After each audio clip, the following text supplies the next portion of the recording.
शेतमालाला जास्त भाव मिळावा म्हणून अत्यंत महत्त्वपूर्ण निर्णय घेतले आहेत। ज्या निर्णयांमुळे प्रचंड मोठा फायदा हा शेतकऱ्यांना होणार आहे।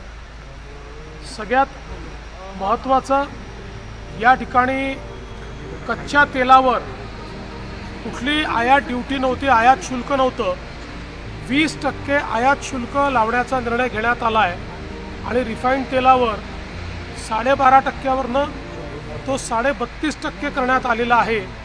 त्यामुळे सोयाबीनच्या शेतकऱ्याला प्रचंड मोठा त्या ठिकाणी फायदा होणार आहे आणि सोयाबीनच्या किमती बाजारामध्ये वाढण्याकरता त्याचा एक मोठा फायदा होणार आहे। यापूर्वीच सोयाबीनच्या खरेदीचा निर्णय देखील केंद्र सरकारने घेतलेला आहे। त्यामुळे सोयाबीनचा शेतकरी हा निश्चितपणे त्या ठिकाणी या निर्णयामुळे खूप मोठ्या प्रमाणात लाभान्वित होणार आहे आणि काही प्रमाणात कापसाच्या शेतकऱ्याला देखील या ठिकाणी त्याचा फायदा मिळणार आहे। यासोबत आपण जर या ठिकाणी बघितलं तर कांद्याचा मोठा प्रश्न हा निर्माण झाला होता आणि कांद्याच्या प्रश्नावर केंद्र सरकारने मिनिमम एक्सपोर्ट प्राइस पूर्णपणे संपवून टाकलेली आहे आणि या ठिकाणी जी काही त्याच्यावर एक्सपोर्ट ड्यूटी होती ती 40%वरनं 20%वर आणलेली आहे। यामुळे कांद्याचे जे भाव आहेत ते स्थिर होण्याकरता, ते वर जाण्याकरता अत्यंत मोठा फायदा या माध्यमातून होणार आहे। कांद्याच्या शेतकऱ्याकरता खरं म्हणजे खूप महत्त्वपूर्ण या शेतकऱ्यांची मागणी ही आज केंद्र सरकारने त्या ठिकाणी मान्य केलेली आहे आणि म्हणून मी केंद्र सरकारचं मनापासून अभिनंदन करतो। एवढंच नाही तर बासमती राईसच्या एक्सपोर्टवर जी काही ड्यूटी होती ती ड्यूटी देखील त्या ठिकाणी काढण्यात आलेली आहे।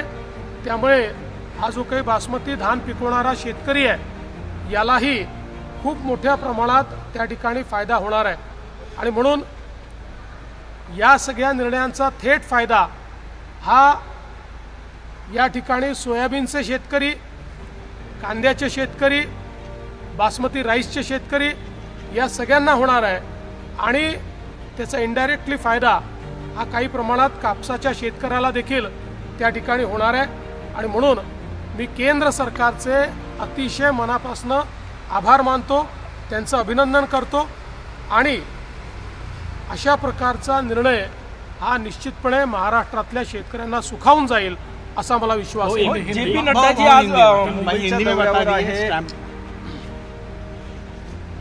मैं भारत सरकार का बहुत अभिनंदन करता हूं और धन्यवाद भी देता हूं कि भारत सरकार ने जो तेल आयात होता है उसके ऊपर कच्चे तेल पर 20% और रिफाइंड पर 12.5 से 32.5% बढ़ाकर इंपोर्ट ड्यूटी लगाई है। इसके कारण सोयाबीन के जो हमारे किसान हैं वो सीधे लाभान्वित होने वाले हैं और बड़े पैमाने पर सोयाबीन का जो भाव है वो किसानों को बढ़कर मिलने वाला है। साथ साथ हमारे केंद्र सरकार ने दूसरा जो निर्णय लिया है, प्याज पर मिनिमम एक्सपोर्ट प्राइस समाप्त कर दी है और एक्सपोर्ट ड्यूटी 40 से 20 तक उन्होंने लाई है। इसके कारण प्याज का किसान भी बड़े पैमाने पर लाभान्वित होगा और साथ में जो बासमती राइस है उस बासमती राइस को भी एक्सपोर्ट की परमिशन तो थी ही लेकिन उस पर एक्सपोर्ट ड्यूटी थी, उसको ज़ीरो कर दिया है। इसलिए हमारा जो धान का किसान है उसको भी इसमें बड़ा फ़ायदा मिलने वाला है।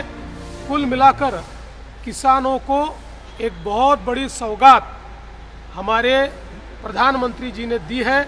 मैं प्रधानमंत्री जी का बहुत बहुत आभार व्यक्त करता हूँ। हो, एकनाथ खडसे म्हणाले की देवेंद्र फडणवीसांनी मला राज्यपालपदाची ऑफर दिली होती, माझा प्रवेश झाला, मात्र अजूनही त्याची घोषणा झाली नाही। ते काय म्हणाले हे मी ऐकलेलं नाही, मात्र त्यांच्या संदर्भात आमच्या केंद्रीय नेतृत्वाने निर्णय घेतलेला आहे।